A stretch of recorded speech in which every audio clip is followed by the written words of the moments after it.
Recently, when Barrister Deji was tackling Wike, one of the insults you threw to Wike that I knew must have heated Wike deeply is that Wike had no second office. And all of us, every Nigerian knew that Wike had no second office. What is his profession? He's a politician. However, the sacked Minister of Women Affairs, Uju Kennedy, is changing the narrative and putting things right.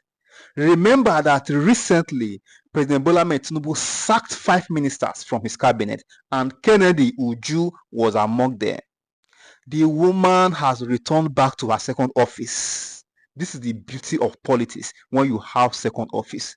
The woman is a legal luminary. She has put on her legal regalia, her legal wing, and dashed back to her second office. That is the beauty of integrity. That is why when people like this are speaking, we try to listen because they have second office. Without politics, they have created niche for themselves. Joining us now is Sheitan Atigari with stories trending around the world. Hello, Sheitan. Hello, Doctor. It's good to see you. It's good to see you, Aya. Welcome back. You look well rested. And Rufai, you owe me lunch. You already know. Just collect it. Collect it so we can start what's trending. Wait, you owe me lunch. Let's begin what's trending. We have so many very good stories for you today, starting off with a Nigerian journalist and publisher, Dele Momodu, who is also a PDP chieftain. He has revealed that an aspirant paid $30,000 each to the 774 delegates during the presidential primaries. He also expressed regret in spending 50 million naira on the party's nomination form and vowed not to run for president again unless chosen as a consensus candidate. Momodu shared this on the Key to Keys show over the weekend and has been trending ever since. Let's take a look. So, would you consider running again?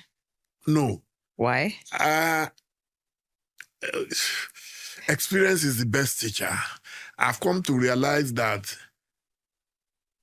there are powers that you can describe as principalities that control Nigeria. Sure. And unless a major political party decides to adopt me, where you have a consensus of people who say, hey, Dele Momodu is best suited to change and to lead Nigeria, then I can consider it. But if I would have to pick my money to go and buy a presidential nomination form of about 100 million sometimes, the last one I spent about 50 million buying the form. Yeah, 50 million would have bought me a property, and it was a waste. Nobody voted, not even one vote, because everything was monetized. There was one of the candidates who paid as high as $30,000 per delegate, and we had 774 delegates. Yeah. So how do you want to compete with them? We're having this conversation. When I saw that video, I had to bring out my calculator and multiply 30,000, just like 30,000 by 774. It is a lot of money. And he, goes on to talk about how there are certain individuals in society that move around with raw cash. He said he knows people that if they ask for $500 million now, raw cash, they'll be able to bring it out, which is interesting vis-a-vis what's going on in society. What are your thoughts? But it just shows you how some people have looted this society dry. Is it not in somebody's sewage tank that they saw over $10 million? Sewage tank. Shalanga. $10 million. When they ordered the Naira redesign, did you know how much they brought out to some people's homes? Starch Naira notes that were already going bad. Do you know how much some people spent on election and bribing people? See, I followed the sequence in the last election. One of the first big hike at the start of the year, dollar to the Naira was, I think, over 400 going to 500. After the party primaries, it surged to about 700. Do you know how much they took dollars from BDCs, Bureau de Change, that to the extent that they were giving them fake dollars during the party primaries? And we say we have an electoral process. Nigeria's presidency has become the best president money can buy. I'm not saying they don't spend money in other parts of the world. Kamala Harris' campaign raised about $1 trillion. But you saw how people raised it. She got people in there. Nigerian politics, the man at the top tries to raise most of those monies. You don't really have that big level of donation because there's no economic consideration, as it were. So the politician is forced to steal. There was a politician that said he had over $5 billion to be able to prosecute a party primaries in this country. Yes. There are people like that. So it's about the case of the highest bidder. They will tell you money is no object. So how do you want to get good governance where you have politicians talking billions of dollars just for political gains? How do you want to get good governance? How many people that have walked through the trajectory can afford to just waste 50 million naira like that on party primary form? And the PDP zone was even cheap. How much was the APC party primary form? 100 million. So that's why you can never get good governance. How do even these politicians emerge? Every criminal out there that was being looked for in America comes to Nigeria to do politics. That's why you see them. Political trail, bad past, drug trafficking, narcotics trafficking, all sorts of things, all sorts of individuals. And those are people that pervade our political space. Any criminal somewhere that they're looking for is best to come and do politics here in Nigeria. Politics has become where they wash money. Even INEC that put in a barrier for spending in electoral season, INEC can't even effect the barrier. Till today, we should ask INEC, where are the audited results of all the political parties, how much they spend, and how did they verify? The country was so awash with a lot of money during that last political season that they had to send the EFCC official to be looking for those that were doing vote buying. They didn't find anybody. Was it not here we sat down and we took the story of a delegate that out of guilty conscience had to now spend the money on his community, start resharing the money he got from party primaries. Because one delegate they give you $10,000 here, $40,000. So that's the decadent form. And except which, and this is minus what the people too will collect, the 30,000 naira they collect in polling units to be able to vote. So if we don't change this monetary system of our politics, you can never get good candidates. Because those that can bribe electoral officials, those that can bribe police, and those that can bribe across the value chains will be the one that will win elections, and that can bribe thugs that will steal ballot boxes. So you can now see why Nigeria is not moving forward. And I'm sorry, it's not going to change in the next election cycle. It's even going to be worse. People will do all sorts of things.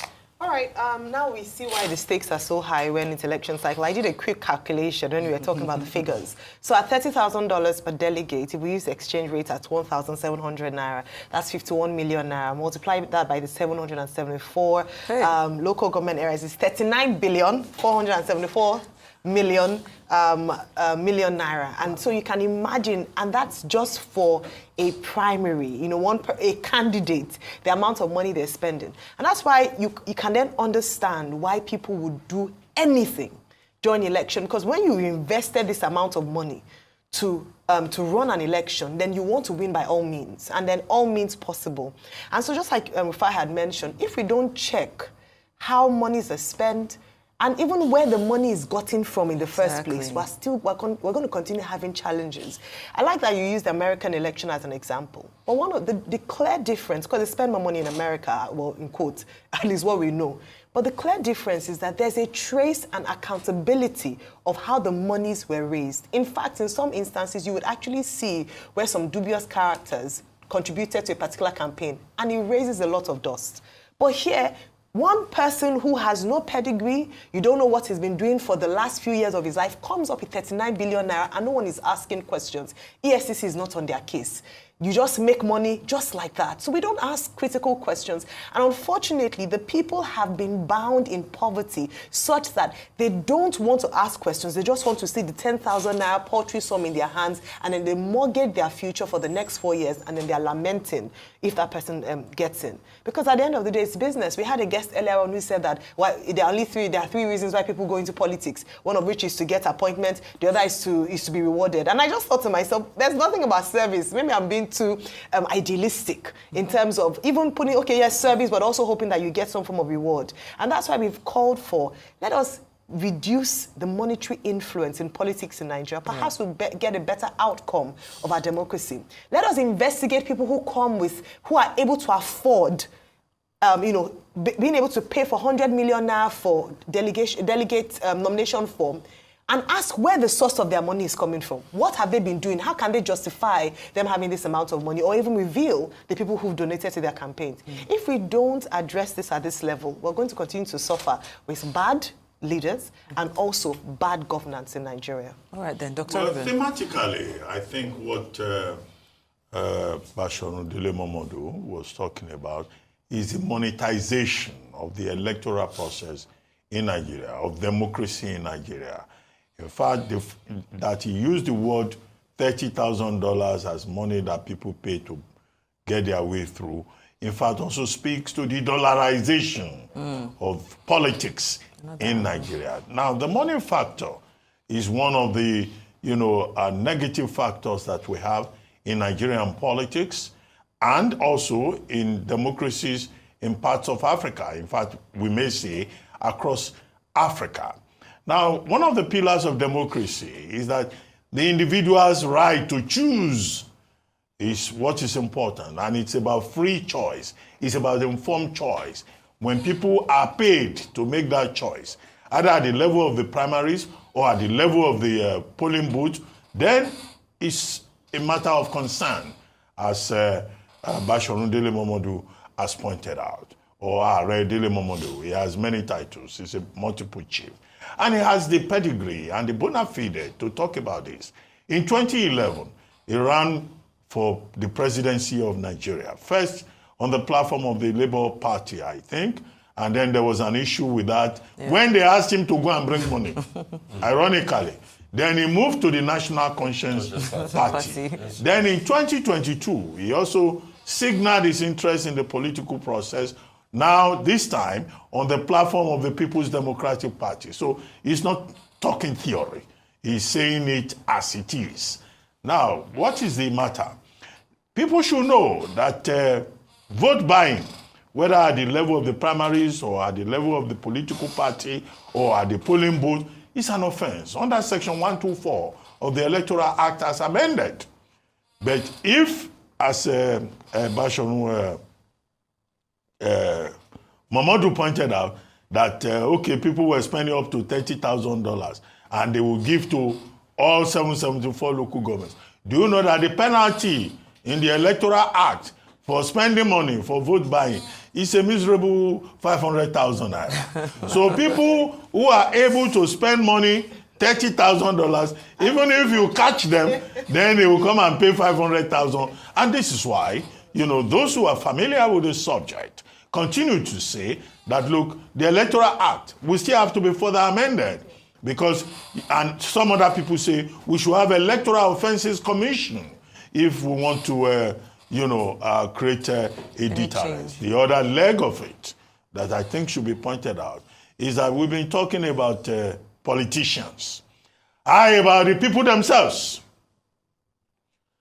Bashorun Momodu, if he was pressed for that, will tell you that even the ordinary people expect to be given money to go and vote.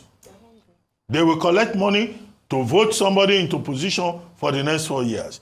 In fact, if my memory does not fail me, I once attended an occasion where Bashorun Dele Momodu also pointed out that even his own colleagues, journalists, when you give them a story, they will be calling up and down. They will be asking him, how far now? How far now? Where only journalists will understand what the communique, not communicate. Journalists don't necessarily ask for communique. They also ask for communique. But he being one of them, I think he himself must have been shocked. But the one we should be worried about is about how the people themselves sell their votes. Because the people who are collecting this money that the politicians bring, they are Nigerians. They are the people that will be affected. And that is why one of the major tasks, continuous tasks, will be voter education. To tell Nigerians that whether you are a party agent or party member or you are a man with a voter's card, once you sell your vote, you are mortgaging your future and the future of your children. Yes. I have practical experience, but today is probably not the day for me to talk about my own practical experience. Let's just stay with what Are Dele Momodu has told us. All right, then, very fantastic contributions. But let's move on to another story. Ebonyi State Governor Francis Nwifuru has ordered the arrest of 6 civil servants for allegedly attempting to remove documents from the state's Ministry of Health without authorization. In a video posted on his Facebook page over the weekend, the governor is seen confronting individuals loading a vehicle with documents suspected to be records of the Ministry of Health. The suspects, identified as ministry staff and alleged buyers, are now under investigation. Let's take some tweets. Let's watch the video, come back and take some tweets. In our primary health care, and you have the opportunity to be a civil servant. And all these things are in their own custody and they are selling it.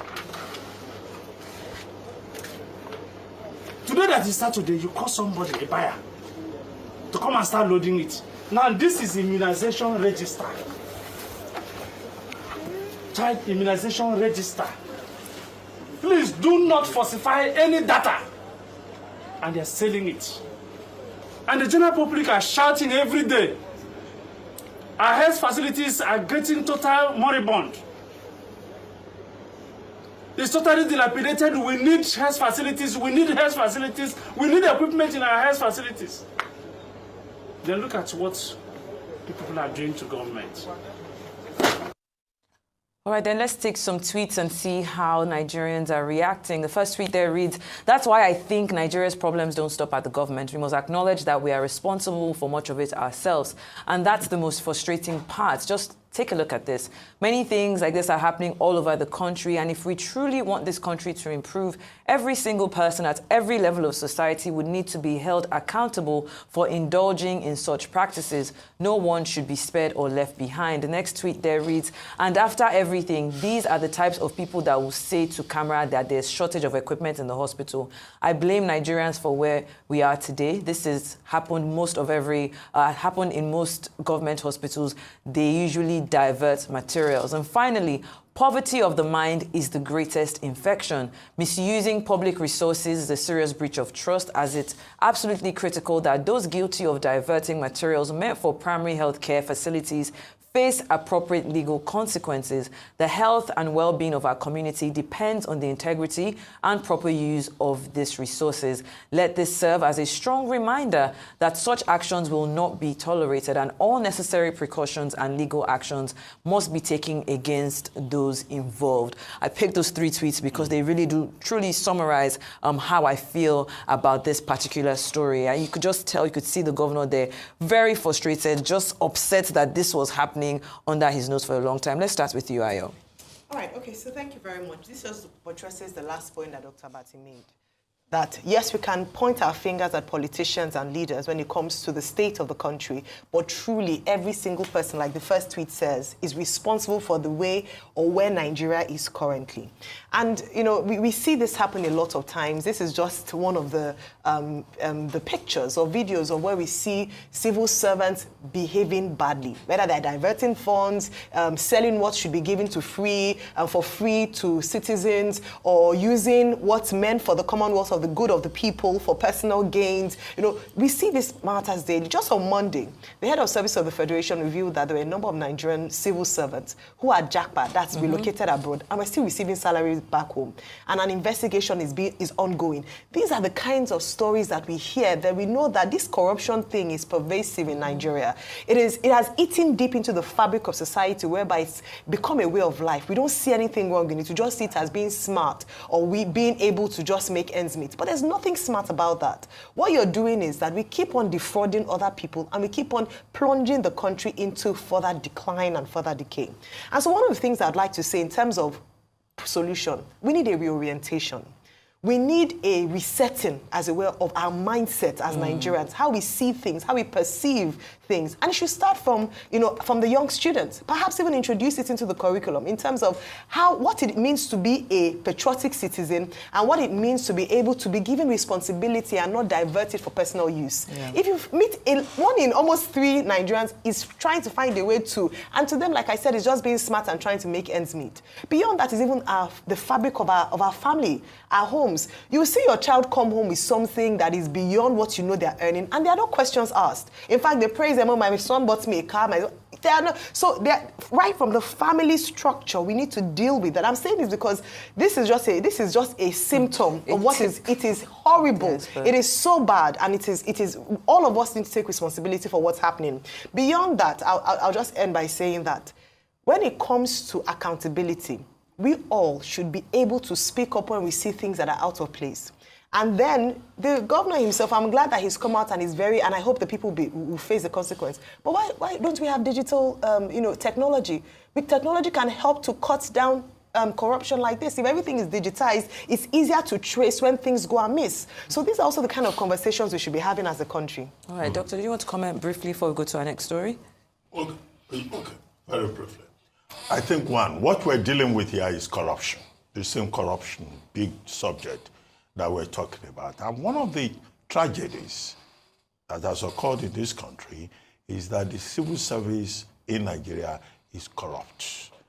There is no difference between Nigerian civil servants and the policemen that you find at the checkpoints. They have created so many checkpoints within the system. Why will anybody be stealing civil service records and turning them into personal documents? It's simply because they want to use it to do quick business, to make money at the expense of government. Elsewhere, in other countries, whether from Bangladesh to Germany to the UK, the civil service is considered the engine room of government. Mm-hmm. And that's why in those countries, only the best and the brightest are recruited to work within the civil service, because they cannot afford to have a government that is, behaving like an engine of a car that is beginning to make a knocking sound, as they call it. But in Nigeria here, since the golden years of the Super Palm sex, when Nigeria followed the rules, the Nigerian civil service has collapsed, despite the civil service reforms. Now, to quickly summarize, I think what the governor should do is, 2 things. It's good that he's a hands-on governor and that he went and checked and he discovered this himself. As Ayo suggested, yes, these persons should be sanctioned. Systems should be put in place to ensure that this does not happen again. Mm-hmm. And that's why in 2024, they are still carrying files up and down. If you go to any government office, they will say your file has disappeared. Government is supposed to be a custodian of records. They should behave like a Nigerian government that is operating in the 21st century. But we have 18th century standards. All right. To this moment, in many states of Nigeria, and beyond that, the governor can initiate civil service reforms. Yes. Civil service reforms is not an exclusive function of the federal government. Definitely. It's concurrent. States too can upgrade the civil service in their states to knock out all kinds of persons who use government work as police checkpoints. Yes, thank you so much, Doctor. Let's move on to our next story. And Rufai, you'll be starting off with the comments. Former Minister of Women Affairs, Uju Kennedy who is among 5 ministers relieved of duty following the 19th Federal Executive Council meeting a few weeks ago, is showing her commitment to fighting for a better society. In a video shared on her social media platform X, she said, "My passion for justice remains unwavering, and I will not tolerate any form of abuse, especially against vulnerable Nigerians, including children. Today, I represented a heart-wrenching case involving a 5-year-old girl who was sexually abused by her class teacher, and this incident strengthens my resolve to combat such heinous crimes. To those who would dare to perpetrate such atrocities, let this serve as a warning. I will pursue justice relentlessly in my capacity." Signed, Barrister Uju Kennedy. Let's take a quick look. Kennedy, the former Honorable Minister of Women Affairs. My name is Barrister Mrs. Uju Kennedy, the former Honorable Minister of Women Affairs. Today I'm in court to give a support to my 4-year-old child who has been defiled and sodomized by the teacher So I decided to come to court. She's been calling me, "Mommy, will you come? Will you come and support me?"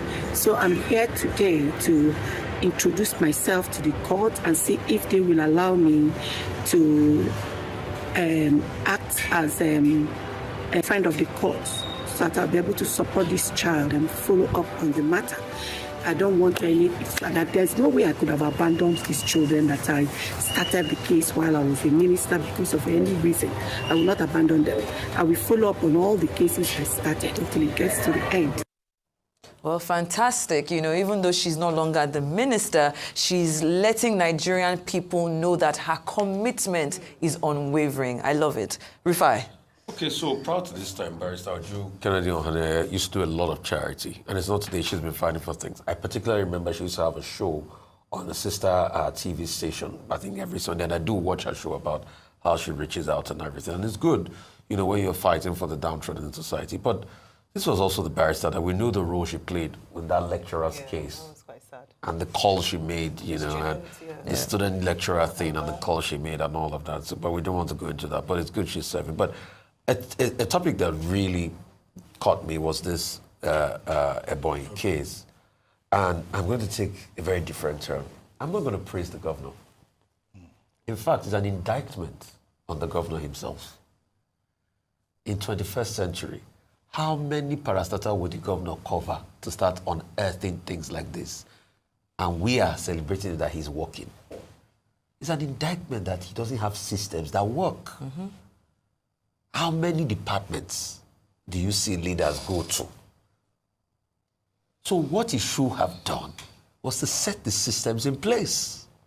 You see, we in Africa, we're used to one-man mentality, powerful man. He has gone there, oh, I found them out myself. Can you imagine and everything? But no system reforms happened afterwards. All of those files recover. Like I just said rightly, where's digitization?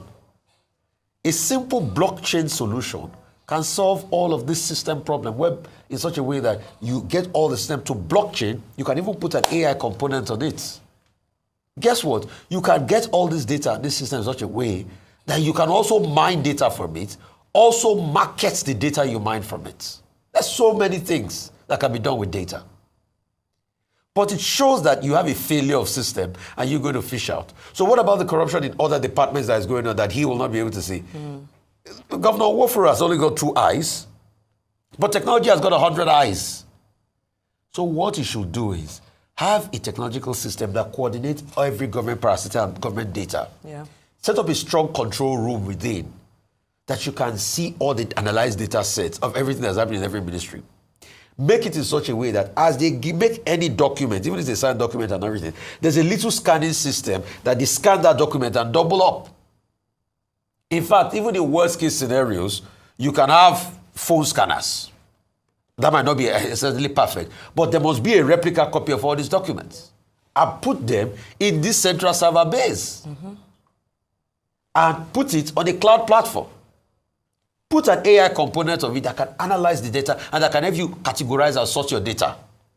So for every department, data from 1991 to 1995, AI sorts it out from you on the education department. Ebonyi was created, what's it called, 96, part of the last state creation. Yeah. From every data set in that place. And all of that. So you can have your data. It's going to help you when you are doing projection. It's going to help you when you are speaking to foreign partners. It's going to help you when you are executing your budget and all of that. So that's how we should do data in this country. So it's not a thing we are celebrating. So on a lighter note, when you're saying they should transmit, the lecture, just remember that this is Nigeria, anything can happen. Didn't they try that with elections where they transmit? See, the question you have not answered, Ayo, is that, and even INEC, I'm asking them today, why is it that it was only the presidential election transmission didn't go through? If you have a transmission through technology... No, you have cases where what you have online is different from what you have... They will show you the back end. True. INEC should show us the back end analysis. I dare them to show us. Why is there was only presidential election? Not the other elections that okay, people, let's really back in. Before we go, just a word with regard to Barrister Uju Kennedy, who was a regular subject on this show, who was trending, is to say this. I think it's gratifying to see that after leaving office as Minister of Women Affairs, that she has a second address Look, there are too many people who take public appointment in this country who end up behaving like invalids. Their careers will just end. But there are also persons who prove, that, look, government appointment is not a life and time, life and death opportunity. When government appointment ends, you must have a second address. Go back to your job. And it's very common with lawyers, medical doctors, professionals, that when government work ends, even academics, they just go back to what they've been doing before. But there are some people who just stay permanently in Abuja, going from ministry to ministry, trying to contribute to the same rot that we've been talking about since you started this segment. So it's good to see Barrister Uju Kennedy appearing in court as amicus curiae, and defending issues that she's passionate about. Yes, I love that. But before we end what's trending, let's spread some love and happiness, shall we? Yeah. Former Vice President Yemi Osinbajo celebrated a major milestone with his wife, Dolapo, talking about 35 years of a marriage. Osinbajo took to social media to shower his wife with praise, calling her the proof that true love is real. And we can't help but agree. 35 years of love, laughter, and adventure together is definitely something to celebrate. Here's to many more years of happiness for the Osinbajos. I'm reading this back and I'm getting goosebumps. I was looking at those pictures yesterday and you know what? I think I'm ready to settle down.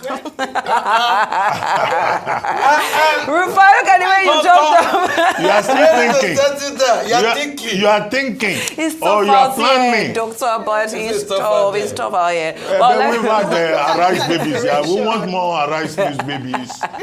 Please give us babies. Grandfathers of Arise. Babies. Don't think. Planning. Working on it. You have no right to contribute to this conversation. Because we should be both in the same WhatsApp. What are you talking about? What is planning? Very quickly. If Rufai says he is thinking, okay, I can understand. But we should be planning. Love is sweet. Please, can I have your thoughts on this story? 30 seconds each before we wrap up what's trending today. Okay, let me start because I love love. And congratulations to the Osinbajos. 35 years is not a joke. That's like light years into this world. Even 5 years, they're celebrating like it's a big deal. So, and they've been quite consistent with their love story. When before he came into office, and that's one of the politicians, Dr. Batu, that you talked about, that they're able to go back to a career, because he's a law professor. He's a law professor, he's an academic, he's a lawyer. So just qualifies in that way. But she has been a solid support, but a quiet force, but very solid, and they've been able to celebrate themselves on significant occasions like birthdays and and anniversaries like this. So it's great to see love stories like this in a world that's awash with things that are not going right with marriage. So congratulations, Professor Yemi Osinbajo, and of course the delectable Mrs. Dolapo Osinbajo. Doctor? Auntie Dolly. Doctor? Auntie Mito Show. Well, I mean, congratulations. There's also a limit to I can make comments. The kind of comments I would have loved to say.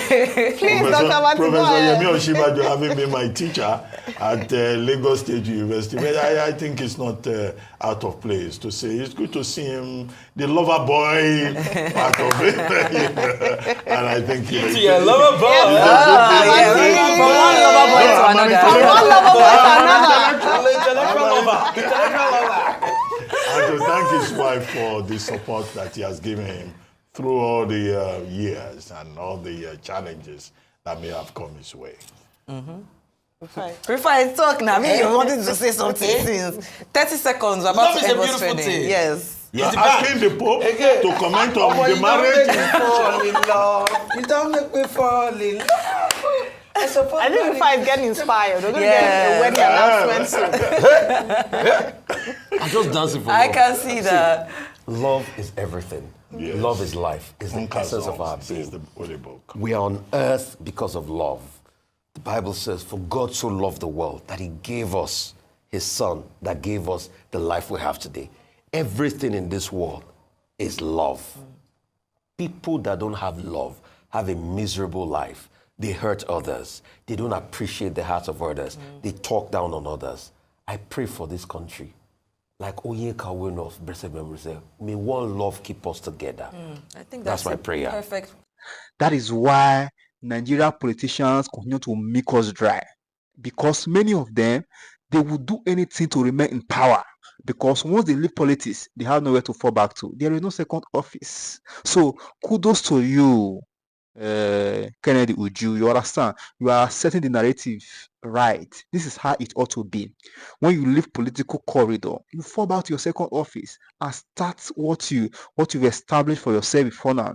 Not that you after leaving political office, you will become a thorn in the flesh of ministries, begging from one ministry to the other to just to feed. You understand? This is the case with many politicians. That is why they don't want to leave political business, and which is hampering the progress of this nation. Highly appalling, extremely irrational. Kudos to you, Kennedy Uju. You get level, your face shoe and your shoes shine. You understand? You can't find here for the uniform.